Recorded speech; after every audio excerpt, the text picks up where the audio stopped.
Hello everyone, मेरा नाम है उत्कर्ष मिश्रा और आज के इस वीडियो के अंदर हम ये समझने की कोशिश करेंगे कि what is a system of elections, कि हमारे देश के अंदर जो इलेक्शंस होते हैं उसको कराने का सिस्टम क्या होता है।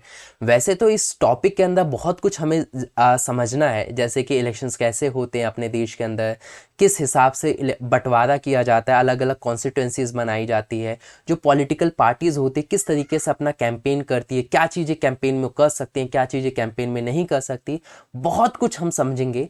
बट इस वीडियो के अंदर हम जनरल इलेक्शंस, बाई इलेक्शंस के साथ पार्लियामेंट या state assembly, legislative assembly seats, ये क्या है, इलेक्टोरल कॉन्स्टिट्यूंसी ओवरऑल समझने की कोशिश करेंगे। ठीक है, इस वीडियो के अंदर कुछ चीज़ें हम बुक से पढ़ेंगे, कुछ चीज़ें जो बुक में नहीं है वो भी हम समझने की कोशिश करेंगे। जस्ट बिकॉज ऑफ मैं ये चाहता हूँ कि आप लोगों की जो अंडरस्टैंडिंग है वो अच्छी हो जाए।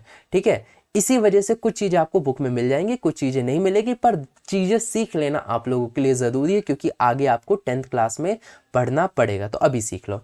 तो जनरल इलेक्शंस और बाई इलेक्शंस की हम बाद में बात करेंगे। ठीक है, इनको बाद में देखेंगे। सबसे पहले हम पार्लियामेंट समझते हैं। ठीक है, मैं इसको अपने तरीके से समझा रहा हूँ। ठीक है, एक सीक्वेंस वे में समझना ध्यान से। सबसे पहले हम पार्लियामेंट समझेंगे। देखो, हमारे देश के अंदर जो पार्लियामेंट है वो वो दो पार्ट्स में डिवाइड है। उसके अंदर दो हाउसेस हैं। एक हाउस को हम कहते हैं एक कहाँ गया इन किसका, हाँ, एक हाउस को हम कहते हैं लोकसभा, दूसरे को हम कहते हैं राज्यसभा। अगेन, पार्लियामेंट के अंदर दो हाउसेस हैं, एक को लोकसभा कहते हैं और दूसरे को राज्यसभा के नाम से जाना जाता है। जाहिर सी बात है, जब ये हाउस है तो यहाँ पे मेंबर्स भी होंगे, यहाँ पे जो हाउस है यहाँ पे काम करने वाले लोग भी होंगे।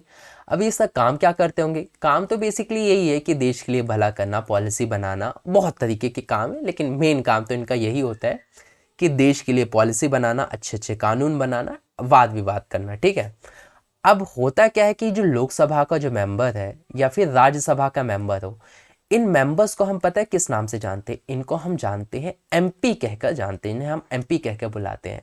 एमपी का फुल फॉर्म होती है मेंबर ऑफ पार्लियामेंट, क्योंकि ये मेंबर है पार्लियामेंट के, चाहे वो लोकसभा के हो या राज्यसभा के हो, ये मैटर नहीं करता, क्योंकि आप पार्लियामेंट के मेंबर हो तो आपको एमपी के नाम से जाना जाएगा। आया ना इतनी बात समझ? ठीक है, ये तो कुछ चीज़ें थी एक्स्ट्रा।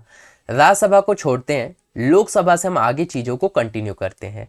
अगर जैसे कि मैंने बताया है कि ये लोकसभा का इलेक्शंस होता है। देखो, जब कभी अपने देश के अंदर लोकसभा के क्योंकि जो जो हाउस है इसके अंदर जो बंदे आएंगे, ठीक है, जो हाउस है इसके अंदर जो बंदे काम करते हैं, इनको जनता के द्वारा ये चुनकर आते हैं।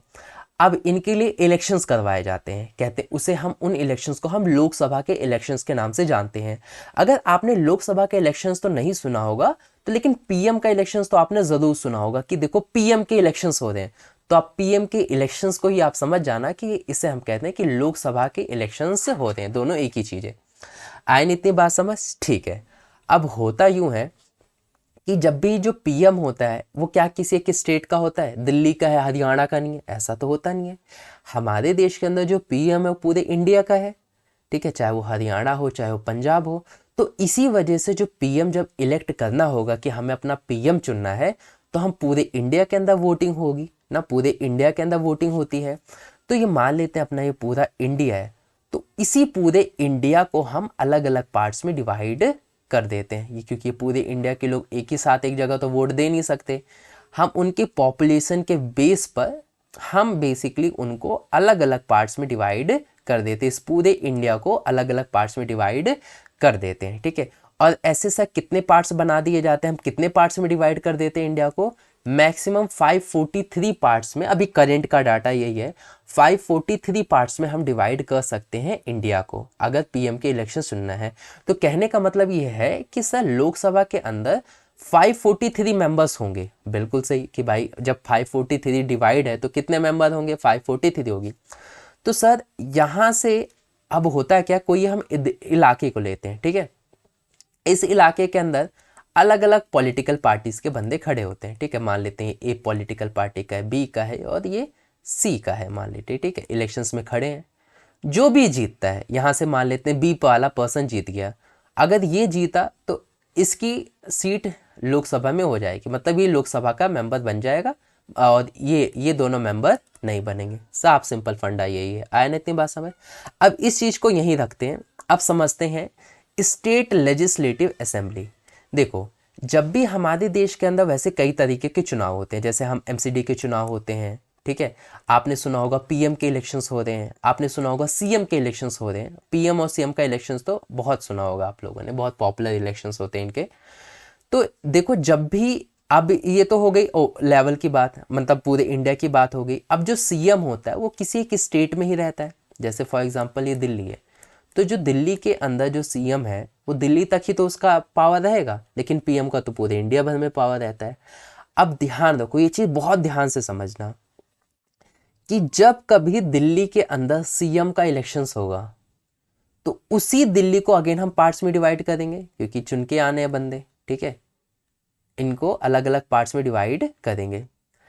अगर दिल्ली के अंदर सीएम के इलेक्शंस होंगे तो हम पता है उसी दिल्ली को 70 पार्ट्स में डिवाइड कर देंगे। कितने पार्ट्स में? 70 पार्ट्स में।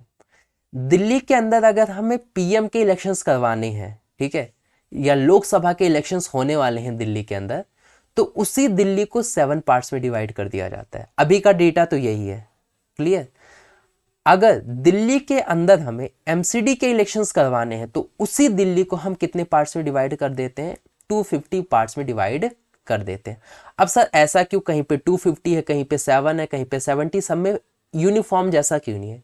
इसका सिंपल रीज़न है पावर्स की वजह से, क्योंकि इनके ऊपर जो पावर है, मतलब ये इस हिसाब से है कि यहाँ पे इनको 7 बंदों की ही रिक्वायरमेंट है। 250 इस वजह से कि यहाँ पे इनको 250 की ही रिक्वायरमेंट है। 70 इस वजह से क्योंकि इस सीट के लिए, सीएम की सीट के लिए इनको 70% ही चाहिए। तो इस वजह से जो रिक्वायरमेंट है उनको 70 की है, तो 7 क्यों करेंगे? अब पीएम के लिए जब 7 की ही रिक्वायरमेंट है, दिल्ली से 7 ही पार्ट्स चाहिए हमें, तो 8 क्यों करेंगे? हाँ, ये बात ध्यान रखना, ये रिक्वायरमेंट चेंज होती रहती है ओवर द ईयर्स जो होती है। हर साल तो चेंज नहीं होता, हालांकि चेंज होने में बहुत ज़्यादा टाइम लग जाता है, तो लेकिन हाँ ये चेंज होते हैं। जैसे आज 7 है तो ये नहीं है कि 50 साल बाद भी 7 ही रहेंगे, हो सकता है 7 ही हो, पर हो सकता है बढ़ भी जाए, 10 हो जाए, 12 हो जाए, हो सकता है कम हो जाए, 6 हो जाए, ये हर चीज़ में वेरी करता है, ठीक है। रिसेंटली अभी एमसीडी का है, एमसीडी में पहले 250 नहीं थे, शायद से बहुत कम थे, लेकिन अब बना के कितना कर दिया गया है? 250 कर दिए हैं। कम थे या ज़्यादा थे इस पे नहीं जाते, पर चेंज हो गए। तो ओवर द ईयर्स ये जो सीट्स हैं वो चेंज हो जाती है। अब देखो यहाँ पे एक बार बार मैं जिक्र कर रहा हूँ सीट की, तो आप जैसे यहाँ पर ये जो बंदा है, फॉर एग्जांपल ये दिल्ली है, दिल्ली के अंदर लोकसभा उसके चुनाव होने वाले हैं लोकसभा के, ठीक है, मतलब पीएम के लिए अपना जाना है। तो दिल्ली को मैंने कितने बार बताया था, 7 पार्ट्स में डिवाइड कर देते हैं। ये 1 हो गया, ये 2 हो गया, 3 हो गया, ये 4 हो गया, 5 हो गया, और ये हो गया 6, और ये हो गया अपना 7, ठीक है। दिल्ली को हमने 7 पार्ट्स में डिवाइड कर दिया गया, और रफली ये इक्वली किया जाता है। ऐसा नहीं होगा कि 1 के अंदर ज़्यादा बंदे हैं, 2 के अंदर कम, लगभग लगभग सेम ही होता है। पॉपुलेशन वाइज देखा जाए तो हर एक जो कॉन्स्टिट्यूंसीज है, जो इलाका है, वो सेम ही रफली पॉपुलेशन सेम ही रहती है, ठीक है। अब ये पहले की हम बात करते हैं, अगर दिल्ली को हमने 7 पार्ट्स में डिवाइड कर दिया तो इस पहले पार्ट के अंदर हम ये देखेंगे कि यहाँ पे भी अलग अलग बंदे, पॉलिटिकल वाले बंदे जो होंगे वो खड़े होंगे, अलग अलग इलेक्शंस के अंदर खड़े होंगे। ये ए पार्टी से बिलोंग कर रहे हैं, सी पार्टी से, तो जो भी बंदा जीतेगा वही लोकसभा का मेंबर बनेगा। अगर ए बंदा जीत गया तो यही बनेगा, बी बनेगा तो ये, सी बनेगा तो सी जीतेगा। अब ये बात ध्यान रखने वाली है कि जो तीनों बंदे खड़े हैं वो इस ए वाले जगह से खड़े हैं, ठीक है। अब इनको ए नंबर की ही जनता वोट करेगी, जो इस इलाके में रहती है, जहाँ से ये लोग खड़े, इनका इलाका ये है, तो इस इलाके की ही जनता वोट करेगी। 3 नंबर वाले इलाके की जनता इनको वोट करने नहीं आएगी, ये बात ध्यान में रखना। जिस इलाके की जनता में जहाँ पर ये बंदे खड़े हैं, जिनका जितना इनका इलाका है, कि जैसे इसका दायरा 1 वाला ही है, तो ये 1 के दायरा जहाँ जहाँ तक पहुँच रहा है, केवल उन्हीं लोगों से वोट मांग सकता है, और उन्हीं लोगों को मांग तो सभी से, लेकिन दे ये केवल 1 नंबर के लोग ही वोट दे सकते हैं। ऐसे ये 2 नंबर में भी, इस 2 नंबर में भी अलग अलग बंदे, पॉलिटिकल पार्टीज खड़े होंगे चुनाव के लिए, तो केवल दो में इस इलाके में रहने वाले जो लोग हैं वही इनको वोट दे सकते हैं। ये नहीं कि तीसरा वाला बंदा इनको वोट डाल के आ जाए, ऐसा नहीं होता। आया ना इतनी बात समझ? तो हमने इतनी चीज़ें समझी, और ये जो अलग अलग बंदे हैं इन्हीं को ही सीट्स के नाम से जाना जाता है। जैसे कि ए बंदा जीत कर गया, ए बंदा जीत के कहाँ गया? लोकसभा के हाउस में बैठ गया, तो जो हाउस में जो सीट उसकी कंफर्म हो गई, ठीक है, मतलब वो जीत गया, तो उसी को हम किस नाम से जानते हैं? सीट्स के नाम से जानते हैं। आया ना इतनी बात समझ? ठीक है। जैसे पीएम के लिए कितनी सीट्स हैं 70, सीएम के लिए कितनी सीट्स है 70, पीएम के लिए कितनी सीट्स हैं 7, एमसीडी के लिए कितनी सीट्स हैं 250, मतलब कितने बंदे चुन के जाने हैं, कितनी सीट्स हैं, इस तरीके से। अब हम समझते हैं जनरल इलेक्शंस और बाई इलेक्शन। देखो क्या होगा कि एक ही बात, जैसे फॉर एग्जांपल दिल्ली है, अगेन दिल्ली का ही लेते हैं क्योंकि दिल्ली से समझ रहे हैं, तो इसको हमने 7 पार्ट्स में डिवाइड कर दिया था, कर देते एक बार दोबारा से 6, ये मान लेते हैं 9 हट गया, ये 7 पार्ट्स हो गया। दिल्ली के अंदर हमने 7 पार्ट्स में डिवाइड किया, इन्हीं के अंदर इलेक्शंस हुए पास, हमें पता है देश के अंदर 5 साल के बाद, हर 5 साल के बाद इलेक्शंस होते हैं। हमने अपने मान लेते पीएम को, पीएम है यहाँ से चुना गया, 7 पार्ट्स में इलेक्शंस हुए, लोकसभा के इलेक्शंस हुए, 7 बंदे चुनकर चले गए एक ही, ठीक है। तो इनकी ड्यूरेशन बताओ कितनी है, ये जो 7 बंदे यहाँ से जो भी जीते होंगे, जिस भी पॉलिटिकल पार्टी से जीते होंगे, इनकी ड्यूरेशन कितनी है, 5 सालों के लिए है। अब मान लेते हैं सर ये जो 7 नंबर पे जो बंदा जीत के गया था लोकसभा के अंदर, जो बैठा था, ये अचानक से मूड बदल जाता है, ये पद छोड़ देता है या मृत्यु हो जाती है इसकी, कुछ भी हो जाता है, कुछ भी रीजंस हैं, तो इसका पद तो खाली हो गया, ये वाली जगह से तो बंदा वो चला गया, फिर यहाँ पे कामकाज कौन करेगा, कौन कामकाज संभालेगा। तो एक चीज बताओ, इनके लिए इलेक्शंस क्या सभी इलेक्शन, हर जगह से इलेक्शन करवाने जरूरी है कि केवल उस जहां से बंदा खाली हुआ है वहीं इलेक्शंस करवाएंगे? तो आप कहोगे सर जहां से खाली हो वही करवाओ, बाकी जगह पे क्यों करवाओगे, वहां पे तो उनके बंदे हैं, यहीं की तो सीट खाली हुई है। तो आप कहोगे कि सर 7 के अंदर, इस 7 इलाके के अंदर दोबारा इलेक्शंस करवाओ। तो जो 7 के अंदर जब दोबारा इलेक्शंस होंगे तो उसी को किस नाम से जाना जाएगा, बाई इलेक्शंस के नाम से जाना जाएगा।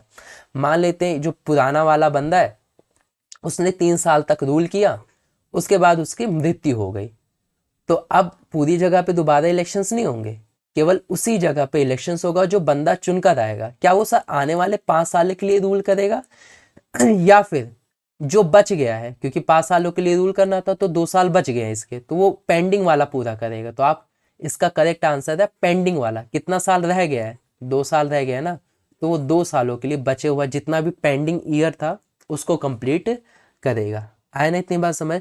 जनरल इलेक्शन समझा हमने कि आमूमन ये सब पे होता है। बाई इलेक्शन स्पेशल ये होता है कि किसी एक स्पेसिफिक जगह पे कोई बंदा मर गया, कोई बंदा अपना पद छोड़ दिया, तो स्पेसिफिक इलाके में ही इलेक्शंस करवाना बाई इलेक्शंस है। पूरे दिल्ली के अंदर एक साथ इलेक्शंस करवाना जनरल इलेक्शंस है, पर एक स्पेसिफिक जगह पर एक स्पेसिफिक टाइम पर इलेक्शंस करवाना डेट इज बाई इलेक्शंस के नाम से जाना जाता है। तो वीडियो कि मैंने कुछ अपने तरीके से आपको समझाने की कोशिश की एक सीक्वेंस वे में, ताकि आपको समझने में दिक्कत ना हो। और उम्मीद करता हूँ आप लोगों को वीडियो अच्छी लगी हो। जाते जाते एक क्वेश्चन और है कि भारत देश के अंदर, क्योंकि हमने पढ़ा कि पीएम के लिए इलेक्शंस होते हैं तो पूरे इंडिया को डिवाइड कर देते हैं अलग अलग पार्ट्स में, तो आप ये बताओ कि पीएम के लिए कितने पार्ट्स में डिवाइड करते हैं हम, ठीक है। लोकसभा के अंदर कितनी सीटें होती हैं, यानी कितने कैंडिडेट्स की हमें ज़रूरत होती है, टोटल कितने कैंडिडेट्स लोकसभा के अंदर होते हैं।